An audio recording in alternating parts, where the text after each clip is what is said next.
Hey everyone, welcome back here to my channel where I play Plant Zoo.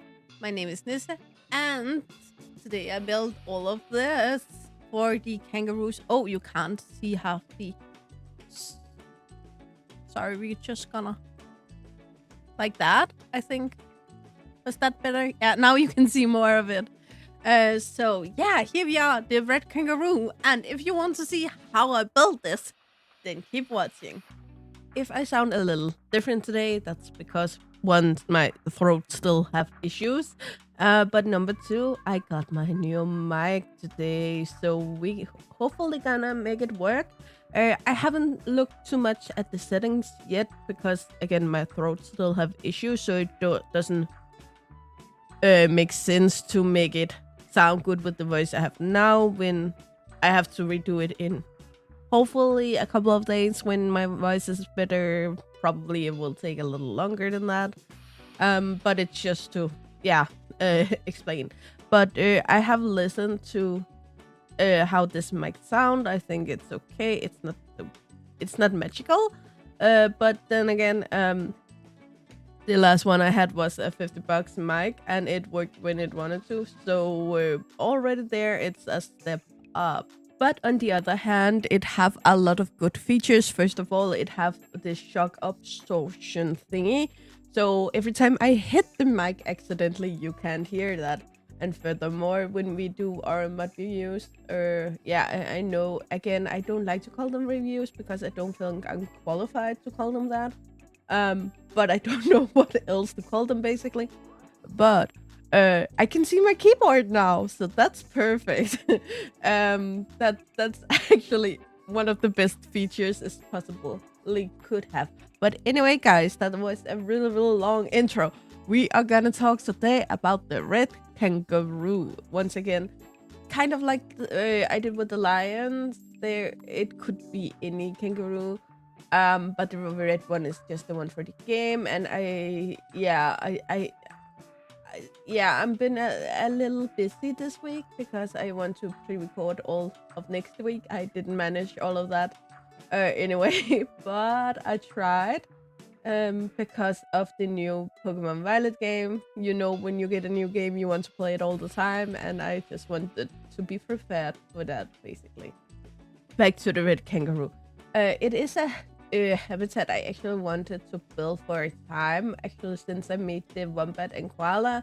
As you know, I like to use a lot of animals in the same habitat, but basically with the wombat I felt like that maybe a little much, especially because I didn't know the wombat that well at that point. How big is it? How does it work? How does it move around and all of that? So therefore, to protect it a little bit, I chose only to do the koala and the wombat. However, I did think the wombat climbed. It doesn't. So the kangaroo is definitely gonna have their own habitat in here instead. And I think not necessarily the kangaroo, but kangaroo or wombat, not wombat, wallaby is one animal you always should have in your zoo, basically, because marsupials is a type of animals that you should show up in your zoo, especially if you want to talk about marsupials. And the red kangaroo is the biggest marsupial out there, so therefore it's one of the easier marsupials to have. It's easier to show off, it's bigger, it's easier to see, it's very basic, the reason, but bigger animals are just easier to see. At the same time, it's also very beautiful. And I think kangaroos, especially after Honey the Pooh, I think it's called in English, the yellow bear with the honey jar, that have a tiger friend and kangaroo friends and all of that. Especially since that came out, I think kangaroos are very prominent in children's minds. I'm not sure if Honey the Pooh is as famous now as it was when I was a child, but kangaroos was just one of those go-to animals. The wallaby, I think, would confuse a lot of kids where they would think it was a kangaroo. So this is an animal where the kids would already know what it is and maybe be a little more engaged to know about it. Uh, and overall, marsupials are just fascinating creatures. If you don't know, marsupials is these animals that give birth to basically half-baked babies and then keep them in their pouch until they are able to move around and yeah,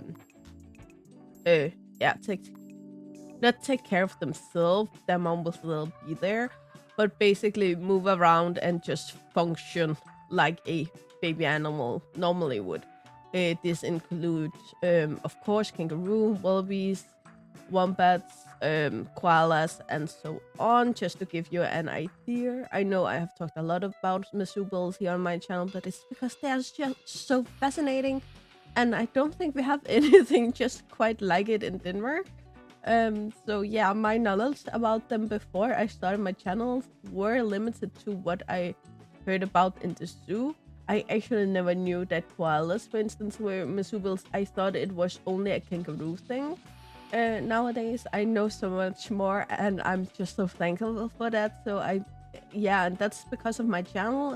It's because of you guys. So thank you so much for teaching me about all of these animals, because even though they are fascinating, let's face it, a lot of us wouldn't just go and read a long article about an animal without actually something happen to prong us to do it. I hope that makes sense. Anyway, as I mentioned, the red kangaroo is the biggest marsupial, therefore it's also the biggest kangaroo. Though the males are much bigger than the female, and the colorations between males and females are also a bit different. Where the male have this very prominent reddish brown color, not mine here because it's a albino.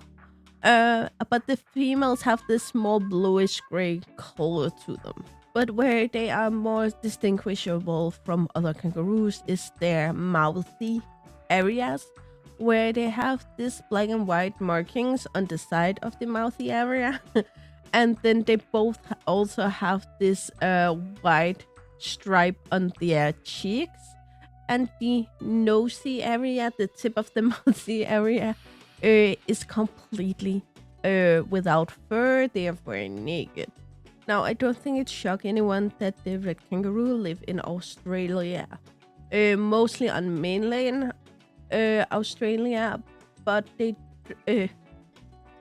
most of the areas basically, but they stay away from the coastal lines to the north, the south, the southeast, and east side. So it's actually only on the west side and a little bit in the middle of the south side where they get to the coastal line. They live in the arid and tropical climate zones, and for biomes we have the scrubland, anthropogenic biome, forest, grassland, savanna, and agricultural. Some of these were very, very what I expected, but something like the tropical and the forest and such isn't really what I imagined, though I do believe in agricultural areas that they would be quite frustrating to have. As some of you guys know, I is actually my education is in farming, or my educational background, and the school I went to actually sent students to Australia to help with farming there, and it was pretty much a criteria that you wasn't allowed to have anything towards animals. Like, you couldn't be afraid of them, you couldn't be unsure of them, you should be pretty much just able to go out there and do what you needed to do, because the Australian outback just isn't for babies, and that's just the fact of it. And even though this isn't a poisonous animal, it still can break your arm without issue, which just becomes even funnier when kangaroos do gather in small groups, and these small groups on about 10 individuals are called mobs. So don't piss off the mobs, basically. These mobs are mainly females with their offsprings, but they can also have one or a few males in between them. However, these mobs very much like other animals we know, like lions and monkeys. The females stay in the mob they are born into, and the males will have to move around and find another mob when they get older. However, they do also live places where food can be scarce. So when they find a place with a lot of food, they will have to gather out with other mobs. This can sometimes happens to be large groups in the end, up to 1,500 individuals gathering the same place, but they will still be split up into these mobs and be focused on their own family that way. Kind of if you imagine you go to the beach or to a restaurant with your family, there is a lot of people there, but you are there with your family, so there are mostly who you're gonna talk to. If there's something practical like the way on the way to the bathroom or something like that, you will talk to other people. But basically you are there with your family and that's what you're gonna focus on. Kangaroos doesn't really have a specific time of day. They will normally be more active at twilight or through the night when it's colder. But for colder periods of the year, they will move around more in the day also. Most of their active time are spent by grassing, and during this grassing time, they will, like we see with deers, for instance, look up and make sure that nothing dangerous is approaching. And while they all do this, like eating, looking up, then there will always be someone on the lookout, even though everyone is eating. And at the same time, if they see something, then they will stamp their feet, kind of like we see the rabbits do, to tell each other that danger, danger, let's get away from here. And when this happens, the young joeys, I didn't know they were called that, but I love that baby kangaroos are called joeys. And the small ones that are able to move around but still fit in the pouch, they will right away jump back into the pouch so their mom can keep them safe and get them to safety, instead of them trying to do anything. Since they are small, they aren't able to run that fast, they aren't able to protect themselves in any way, so the pouch is the safest place for them to be. Here I honestly just get a picture that, remember when you were a child and you knew that your mom were going to get in an argument on a parking lot or something like that? She will always put you in the car, and then the argument takes place where you can see her, but you can't hear the words she's using. I kind of get the feeling of that, like, baby into the car, and then mama gonna take up the fight. But one tactic I really didn't think the kangaroos would think of is one of their escapes ways would be through water. And not only to escape through water, but also attack through water. Because if a predator jumps in the water after them, they will use their front legs and their hands to push the predator underwater and drown them. That's quite unique. Kind of terrible, but I understand. Well, if it's your or the predator, then I understand it. It's just a kangaroo just doesn't seem that aggressive. But again, to protect your baby, do what you got to do. And as I just mentioned, that kangaroos just aren't predators. They will defend themselves, but they won't eat other animals. They are fully folivores or herbivores, and can eat a wide variety of plants, but they kind of need to go for the one holding more water in them, since the kangaroo are made to absorb water through their food more sufficient than through water. Therefore, they will normally go for flowering plants, bulbs, and grasses. And therefore, they are able to go for long periods without drinking water, because they get that for the food, which is quite impressive, especially when you think about that they are also lactating animals. And I don't have kids, but I have heard that it takes a lot both of food and water to lactate, probably. So I'm quite amazed that you could do that only through plants, but clearly a quite amazing animal. And here's the thing: when I was a kid and I saw cartoons, I saw these cartoons where a kangaroo would have like boxing gloves on them, but I never knew that that actually had something to do with real life. But at mating season, the males will basically box against each other, like boxing matches, with their front paws to get the opportunity to mate with multiple females.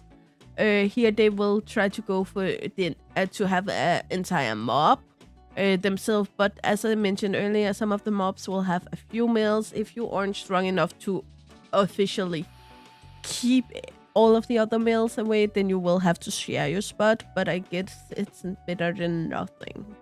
Kangaroos can breed year round, but they normally don't. It is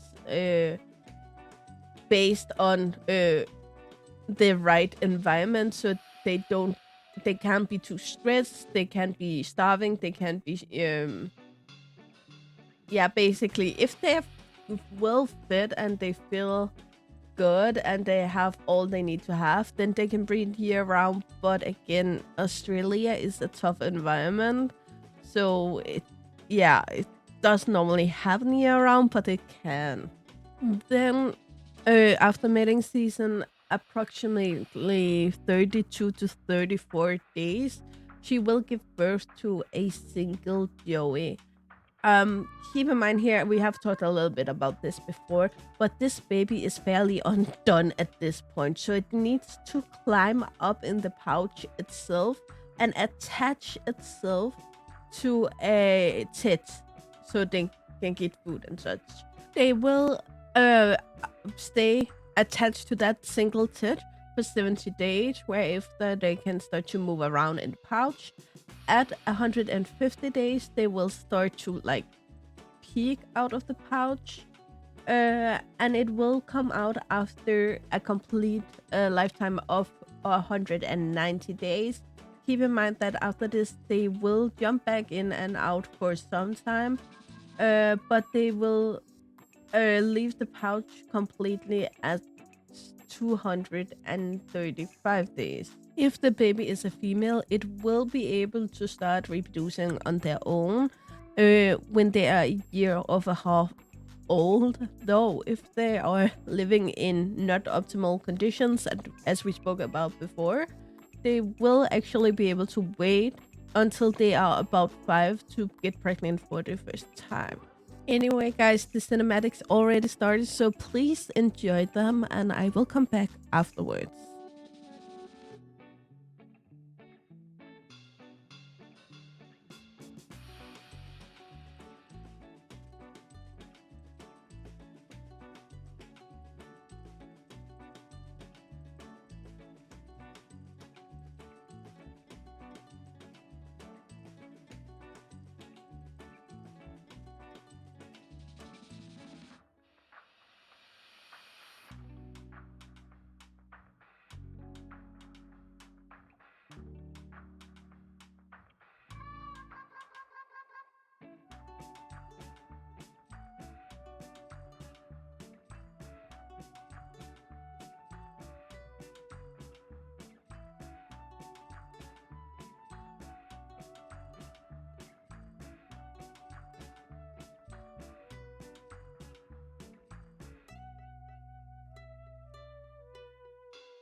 okay, everyone, that's where we're gonna leave it today. You know the drill. Like, subscribe, and turn on the bell notification so you know the next time I upload a video.